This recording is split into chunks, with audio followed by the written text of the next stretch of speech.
Bismillahirrahmanirrahim. Assalamualaikum warahmatullahi wabarakatuh. Saya Nur Laili, kelas 5C, program studi pendidikan ekonomi.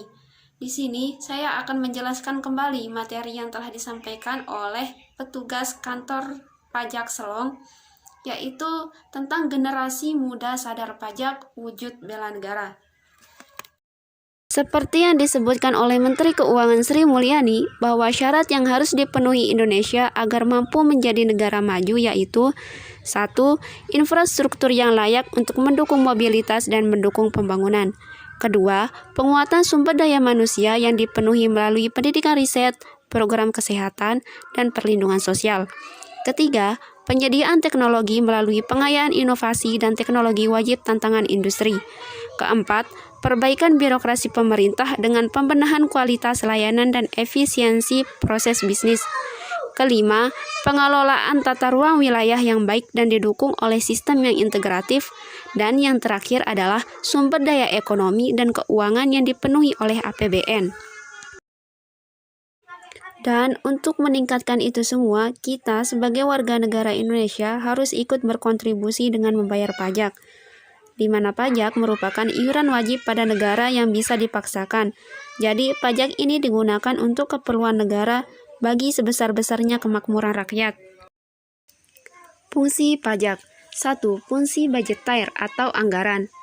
Pajak berfungsi untuk membiayai pengeluaran negara untuk menjalankan tugas-tugas rutin negara dan melaksanakan pembangunan. Kedua, fungsi reguler atau mengatur. Pemerintah bisa mengatur pertumbuhan ekonomi melalui kebijaksanaan pajak. Ketiga, fungsi stabilitas.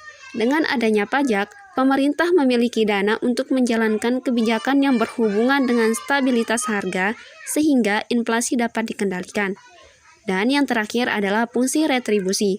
Pajak yang sudah dipungut oleh negara digunakan untuk membiayai semua kepentingan umum, termasuk juga untuk membiayai pembangunan, sehingga dapat membuka kesempatan kerja yang dapat meningkatkan pendapatan masyarakat. Batas waktu pelaporan pajak. Bagi wajib pajak pribadi maksimal 3 bulan setelah tahun pajak berakhir atau 31 Maret.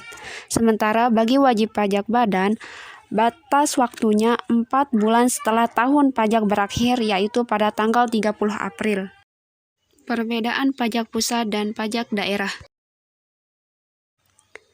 Pajak pusat atau bisa disebut pajak negara adalah pajak yang dikelola oleh pemerintah pusat atau DJP dengan ketentuan hasilnya digunakan untuk membiayai pengeluaran rutin negara dan pembangunan. Sedangkan pajak daerah digunakan untuk keperluan daerah dengan kontribusi wajib dari orang pribadi atau badan yang bersifat memaksa berdasarkan undang-undang. Berbeda pihak yang mengelola. Pajak pusat dikelola oleh Direktorat Jenderal Pajak, sementara pajak daerah yang mengelola adalah pemerintah daerah. Berbeda jenis pajak. Pajak pusat mengelola jenis pajak PPh, PPN, PPNBM, dan Bea Materai. Sementara pajak daerah mengelola pajak kendaraan bermotor, pajak hotel, pajak restoran, pajak hiburan, pajak reklame, dan bea perolehan hak atas tanah dan bangunan. Berbeda sektor pajak bumi dan bangunan. Pajak pusat mengurus sektor PBB untuk perkebunan, perhutanan, dan pertambangan. Sementara pajak daerah mengurus sektor PBB untuk pedesaan dan perkotaan. Pajak menyumbang 71% dari total pendapatan negara di APBN, itu artinya bahwa segala ongkos yang dibutuhkan pemerintah untuk menjalankan roda pemerintahan dan menyediakan akses layanan dasar bagi masyarakat sangatlah bergantung pada penerimaan pajak.